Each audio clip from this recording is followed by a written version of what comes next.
오늘 처음으로 이렇게 오신 분들, 방문해 주신 분들 진심으로 환영합니다.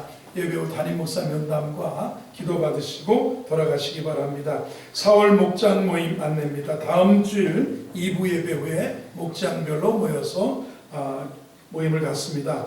목장의 목자들께서는 기도로 준비해 주시기 바랍니다. 춘계 전교인 힐링 MT 안내입니다. 일시는 5월 15일 초파일이 되겠습니다. 수요일이고요. 장소는 현재 100%는 아닙니다. 안면도, 그리고 바로 다리로 연결되어 있는 원산도, 그리고 해저터널로 대천까지 와서 죽도 대천 해수욕장에서 저녁 석양을 보고 저녁 식사하고 돌아오는 일일 코스입니다. 안면도 지금 한참 꽃박람회로 예쁘게 꽃이 단장되어 있다고 합니다. 여러분들이 안면도 가셨지만 한번 또 같이 동행하는 그런 시간을 갖기를 바랍니다. 주일 예배 로마서 강해가 시작되었습니다. 매 주일마다 로마서의 말씀을 통해서 큰 은혜 받으시기 바랍니다. 수요 저녁 예배 금요 밑거름 기도에 적극 동참을 기대합니다. 영적인 성장과 축복은 예배를 통해서 우리가 경험되어집니다. 복음 전도에 열심을 다해 주셔서 가족들, 친구들, 이웃들을 주님께로 인도하시는 우리 성도들 되길 바랍니다. 본당 청소 및 쓰레기 분리수거 다음 주에는 임마누엘 목장에서 수고해 주시겠습니다. 오늘 전후좌우에 계신 분들에게 잘 오셨습니다. 은혜 받으시기 바랍니다. 아멘. 바울의 마음 이런 제목으로 말씀을 통해서 은혜를 받도록 하겠습니다. 제목을 두 번만 읽어봅니다. 시작. 바울의 마음. 여러분, 인공심장 있고요, 심장 이식 수술이 있습니다. 심장 이식 수술은 역사가 오래된 것 같지만 1967년도에 남아프리카 공화국에서 뇌사자의 심장을 기증받아서 처음으로 심장 이식을 했는데 얼마 못 살고 죽었답니다. 그리고 이제 심장병들이 이렇게 심해져서 지금까지 심장을 기부받아서 이식하는 일들이 있습니다. 인공심장의 경우에는 역사가 더 짧습니다. 인공심장, 사람이 심장도 만들어서 또 다른 곳에 배양을 해서 이렇게 해서 옮기는 그런 의학적 기술인데 이것도 참 어려운 일입니다. 미국에서 최초로 인공심장 이식 수술을 받은 사람이 슈루더라고 하는 사람인데 85년도입니다. 켄터키의 루이빌 병원에서 인공심장 이식 수술을 받고 퇴원을 할 때 기자들이 와서 담당 의사에게 물어봤답니다. 박사님, 이 환자가 인공심장을 달고 얼마나 더 오래 살 것 같습니까? 물었습니다. 박사가 그렇게 대답합니다. 마음에 따라서 삽니다. 마음이 불안하면 오래 못 살고 마음이 평안하면 저분 오래 살 겁니다. 인공심장은 문제가 안 됩니다. 이렇게 답변했습니다. 여러분, 마음의 중요성을 저와 여러분 잘 압니다. 그래서 한동안 음악 치료라는 것이 유행했습니다. 그래서 미국의 경우는, 북미의 경우는 병원마다 피아니스트를 고용해서 적당한 시간에, 오전이든 오후에 정오든 그런 시간에 병원 로비를 잘 꾸며놓고 병원 로비에서 피아노를 치게 해서 환자들이 그 피아노 소리를 듣고 마음의 평안을 얻어서 치유가 속히 되도록, 치유가 일어나도록 하게 한 일들이 있었습니다. 여러분, 마음 얘기하고 있는 겁니다. 어떤 분은 별로 가진 게 없는데 늘 여유 있게 살아가는 사람 있습니다. 잘 베풀고 잘 웃고 잘 나누는 사람입니다. 어떤 분은 평생 다 쓰지도 못하고 갈 정도로 많은 걸 소유하고도 언제나 쪼들리면서 불안하게 적금만 넣고 통장에만 모셔다 놓고 사는 분이 있습니다. 마음에 따라서 우리는 행복하기도 하고 마음에 따라 불행하게도 산다는 겁니다. 마음속에 무엇을 담고 있느냐에 따라서 저와 여러분의 삶의 자세가 달라진다는 겁니다. 오늘 본문 말씀을 보면 로마 성도들에게 자기의 마음을 표현하고 있어요. 로마서를 써서 보내면서 자기를 소개했고요. 그리고 로마 성도들에게 나의 이 마음을 표현하는 사도 바울의 마음입니다. 바울은 빌립보 성도들을 향해서 이렇게 말했습니다. 너희 안에 이 마음을 품으라. 곧 그리스도 예수의 마음이다. 바울은 로마 성도를 향해서 자신의 마음이 표현되어 있는 오늘 본문인데, 이 우리가 바울의 마음을 읽어보면서 하나님의 사람의 마음은 이래야 되는구나 하면서 그리스도 예수의 마음을 품고 은혜 받는 그런 시간 되기를 바랍니다. 8절 9절을 보면 먼저 바울의 마음에는 먼저 10절을 읽어보겠습니다. 로마에 가고 싶은 마음 어떻게 하든지 이제 하나님의 뜻 안에서 너희에게로 나아갈 좋은 길 얻기를 원하노라, 구하노라. 좋은 길. 우리 부모들은요, 자식에게 좋은 길이 열리기를 바라고요. 여러분도 사업의 길, 직장의 길, 또 노년의 인생 길이, 우리 자녀들의 혼사길이 잘 열리기를 바라는데, 바울은 로마 성도들에게 자기가 나아갈 좋은 길을 하나님 뜻 안에서 얻기를 원한다는 표현을 하고 있습니다. 좋은 길 얻기를 원한다는 겁니다. 왜요? 로마 성도들에게 바울의 마음이 표현되고 있는데, 이렇게 8절 9절을 보면 먼저는 감사하는 마음입니다. 8절 같이 읽어봅니다. 시작. 먼저 내가 예수 그리스도로 말미암아 너희 모든 사람에게 관하여 내 하나님께 감사함은 너희 믿음이 온 세상에 전파됨이로다. 9절 띄워주세요. 내가 그의 아들의 복음 안에서 내 심령으로 섬기는 하나님이 나의 증인이 되시거니와 항상 내 기도에 쉬지 않고 너희를 말하며. 8절에 뭐라고 그랬습니까? 감사한다는 겁니다. 내 하나님께 감사한다는, 로마 성도들에게 감사를 표현하고 있습니다. 먼저라는 말입니다. 우선적으로 내가 감사하다는 거예요. 예수 그리스도로 말미암아 감사하다는 겁니다. 이 변함이 없는 영원한 감사는 예수님 때문에 하는 감사입니다. 인간의 감사는 조건부기 때문에 그 사람에게 상처받고 감사의 마음이 싹 사라질 수도 있어요. 그 사람의 행동에 따라서 내 마음의 감사가 없어질 수 있는데, 바울은 전혀 생명부지의 로마 성도들을 향해서 먼저 우선적으로 내가 예수님 때문에 감사가 되는데, 너희 모든 사람에 관해서 내 하나님께 감사함은 너희 믿음이 온 세상에 전파되미로다. 여러분, 제가 묻습니다. 여러분의 마음속에 예수님이 구세주와 주님으로 영접되어지신 분은 아멘 해보시기 바랍니다. 그렇죠. 그러면 우리는 예수님 때문에 늘 감사하는 마음을, 여러분 이 마음은, 내가 성숙한 사람은 사람 때문에 감사하고 있습니다. 부모님 때문에 감사가 되고, 장인 장모님 보면 감사, 부인 때문에 감사가 되고, 내 자녀들 때문에 너무너무 감사. 특히 호산나 권사님들 보면 감사가 절로 나온다. 나에게는 사람으로 인한 감사가 있는가 생각해봐요. 내가 지금 만나고 교제하는 사람이 너무너무 감사하다 이거예요. 사람 때문에 감사. 바울은 로마 성도들 때문에, 예수님 때문에 그들의 믿음 얘기를 듣고 먼저 감사가 된다고 표현하고 있는 겁니다. 감사는 바울의 마음을 봅니다. 감사한 마음을 가지고 세상을 보면 모든 것이 감사가 됩니다. 파란 안경 끼고 세상 보면 어떻겠습니까? 선글라스 끼고 세상 보면 어때요? 노란 선글라스를 끼니까 노랗게 보이더라고요. 검정 선글라스를 끼니까 세상이 어두워서 밤 같고, 그 다음에 상대방의 다 얼굴도 검해 보이고 그렇습니다. 감사의 안경을 끼고 다른 것을 생각하거나 바라보면 모든 것이 감사가 된다는 거예요. 다 이해가 된다는 거예요. 반대로 불평부터 먼저 하면 모든 것이 불평으로 이해가 된다는 겁니다. 성경에서 은혜와 감사를 같이 사용하고 있습니다. 은혜가 있으면 감사가 있고, 감사가 있으면 은혜가 있다라는 겁니다.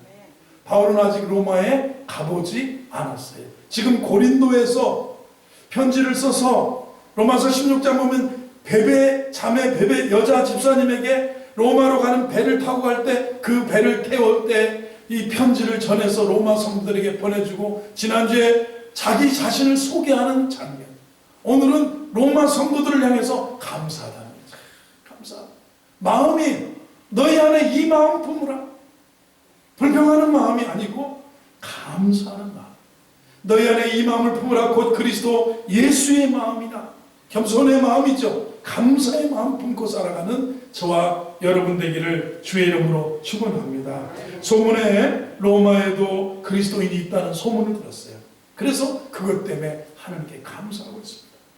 로마 교회 성도들의 믿음이 온 세상에 전파됐기 때문에 감사합니다. 사도 요한도요, 요한 3서 4절에 보면 내가 내 자녀들이 진리 안에서 행한다 함을 듣는 것보다 더 기쁜 일이 없도다.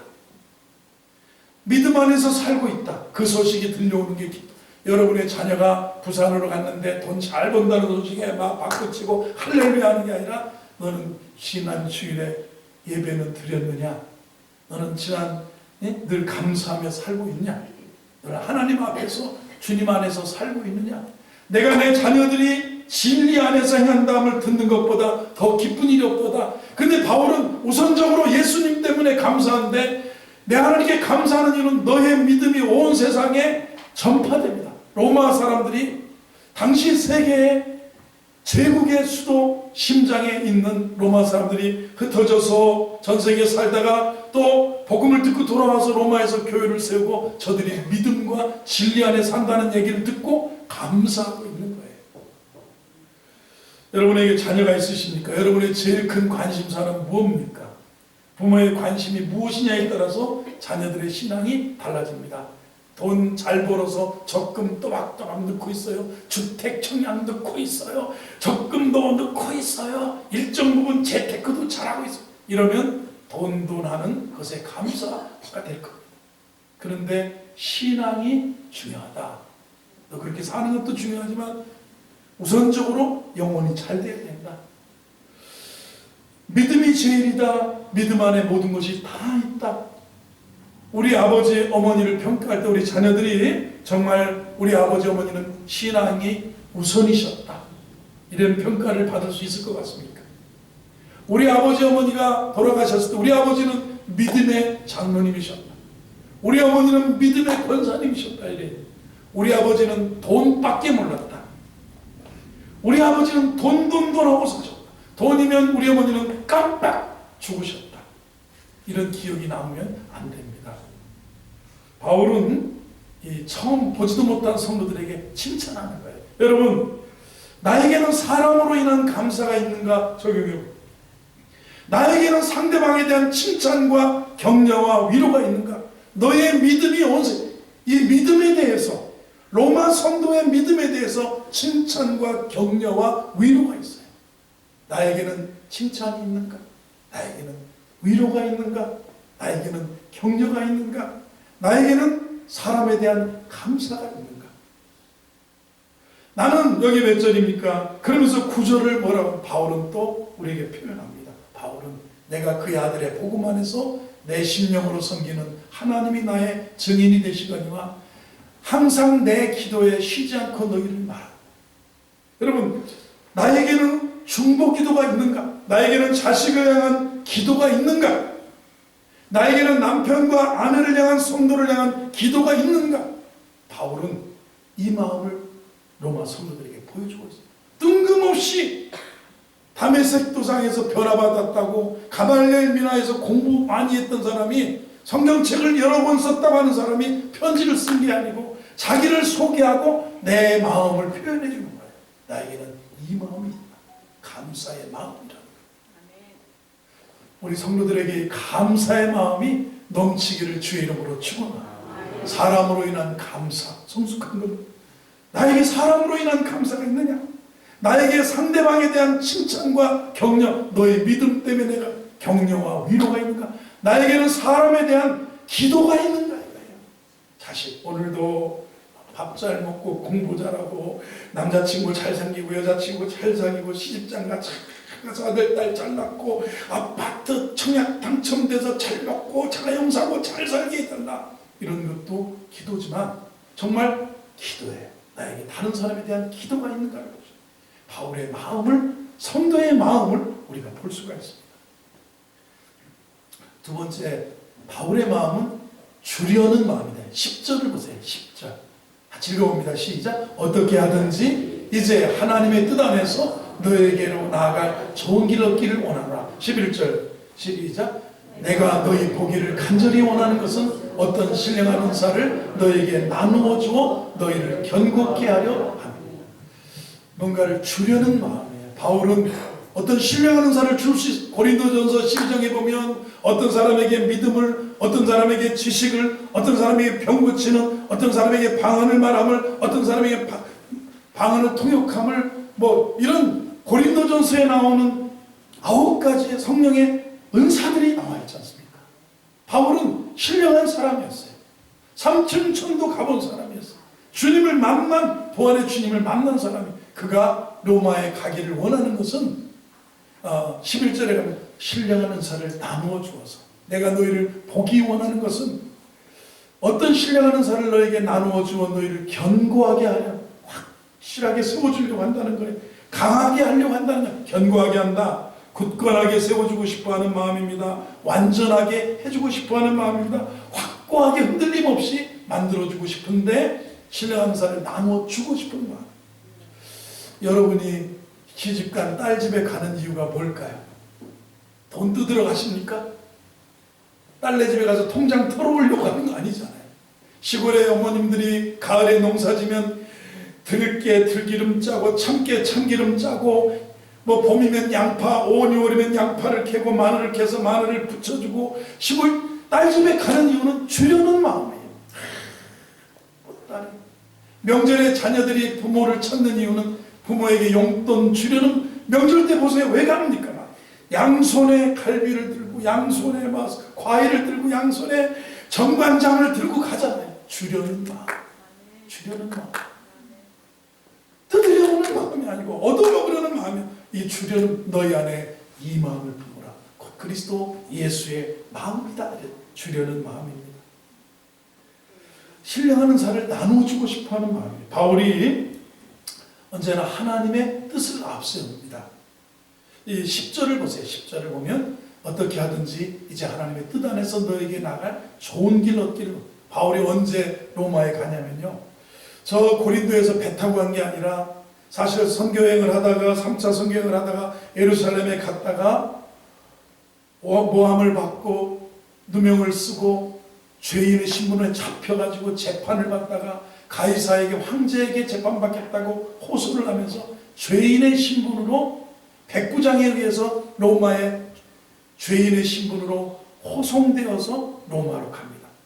어떻게 하든지 하나님, 내가 그냥 배 타고 무작정 하나님의 인도함을, 하나님의 뜻을 따라서 바울은 가기를 원하는데 가서 주려고 하는 마음으로 가려고 하는 그런 마음이에요.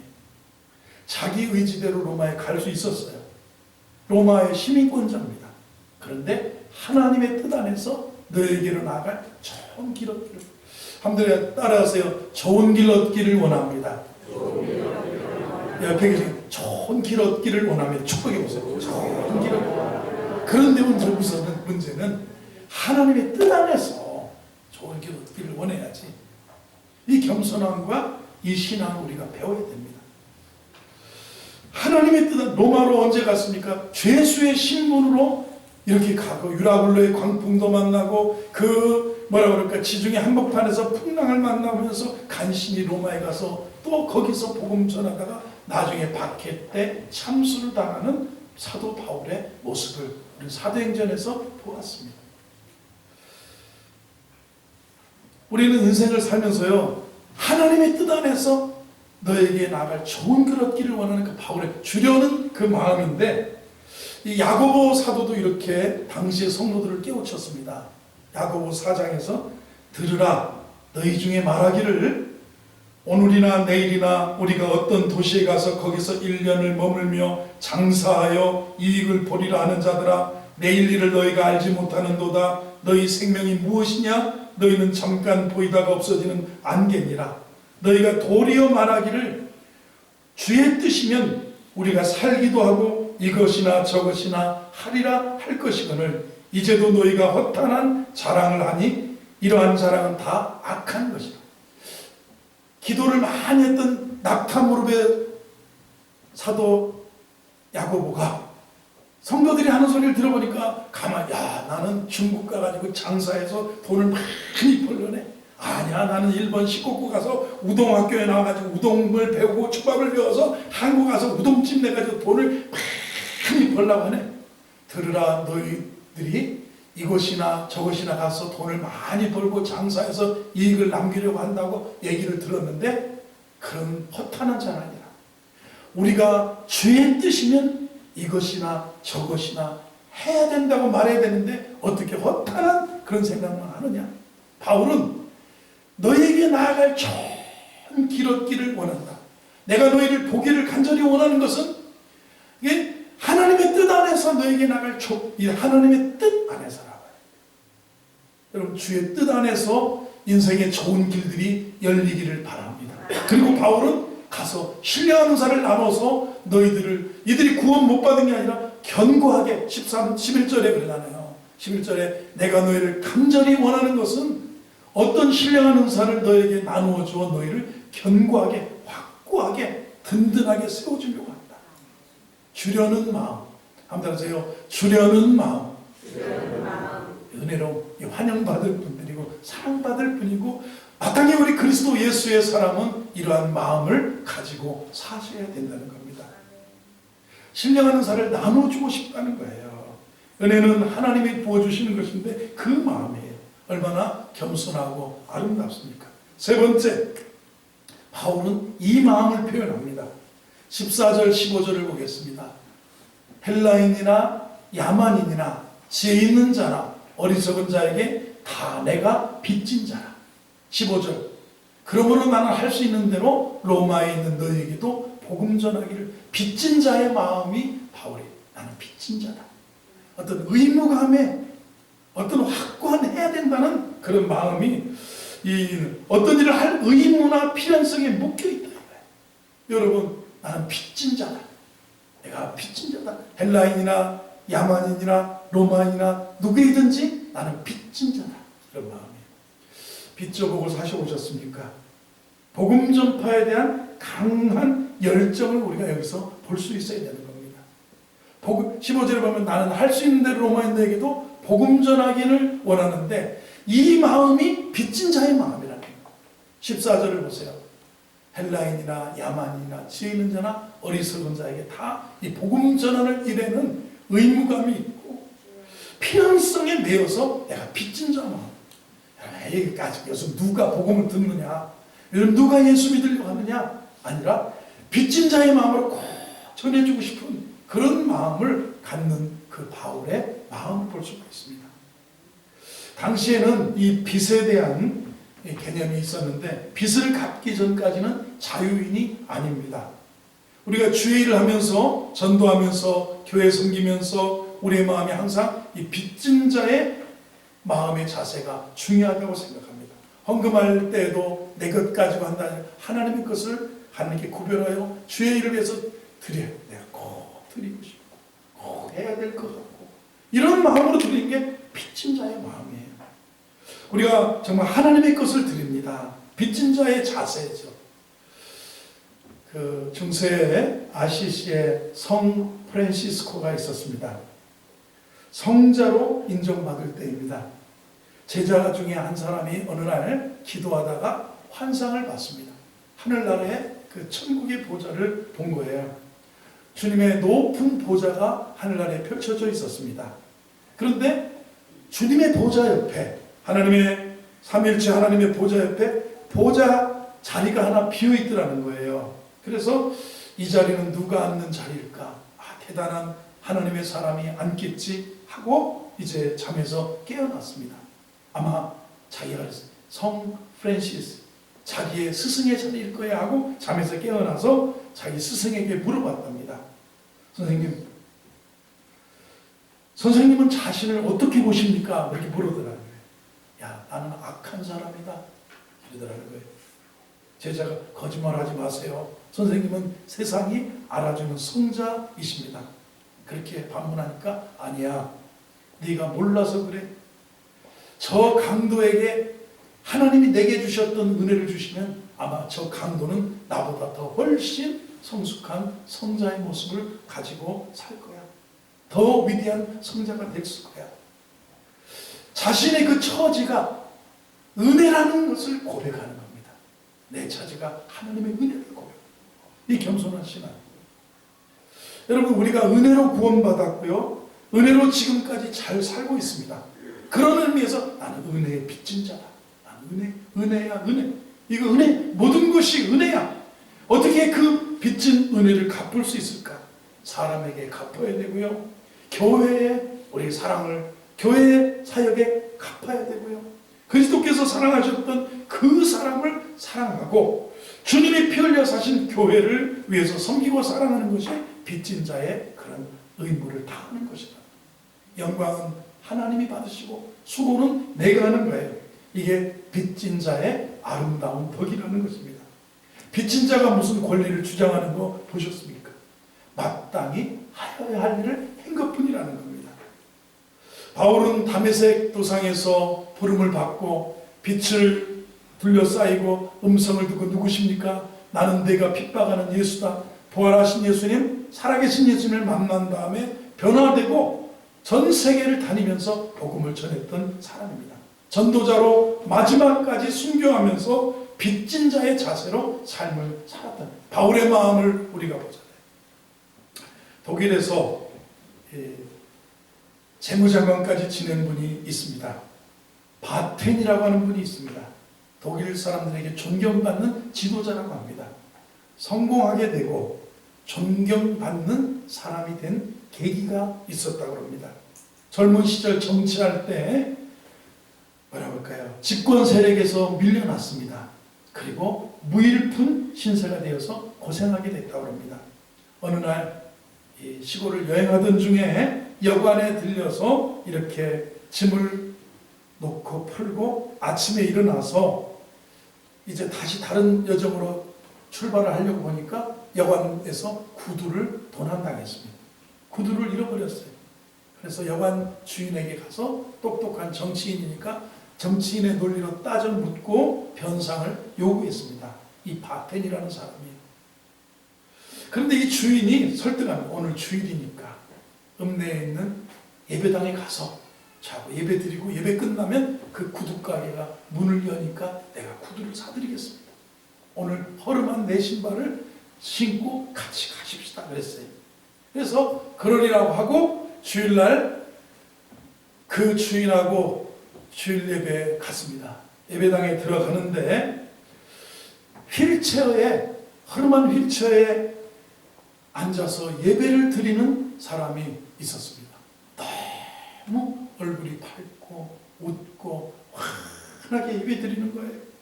그런데 이 바텐이라고 하는 사람이 그 사람을 보면서 느낀 게 있었어요.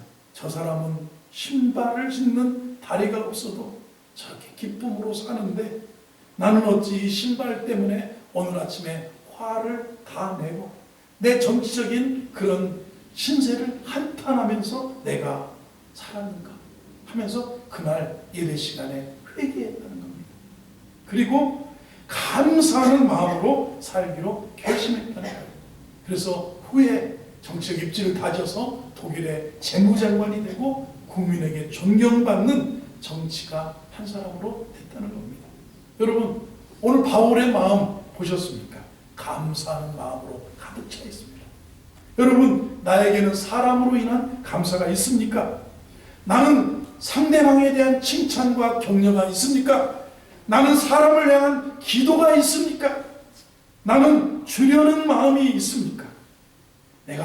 내가 나누어 주어서 상대방을 견고하게 하고 상대방의 열매를 맺게 하려고 하는 그런 마음이 있느냐는 것입니다. 나는 정말 사랑의 빚진 자의 마음으로 사람에게, 교회에게, 아니면 주의 사역에 빚진 자의 마음으로 삶을 살아가고 있습니까? 내게 주신 은혜를 내가 무엇으로 보답할까 생각하면서 주의 일에, 주님 사역에 빚진 자의 마음으로 살아가기를 바랍니다.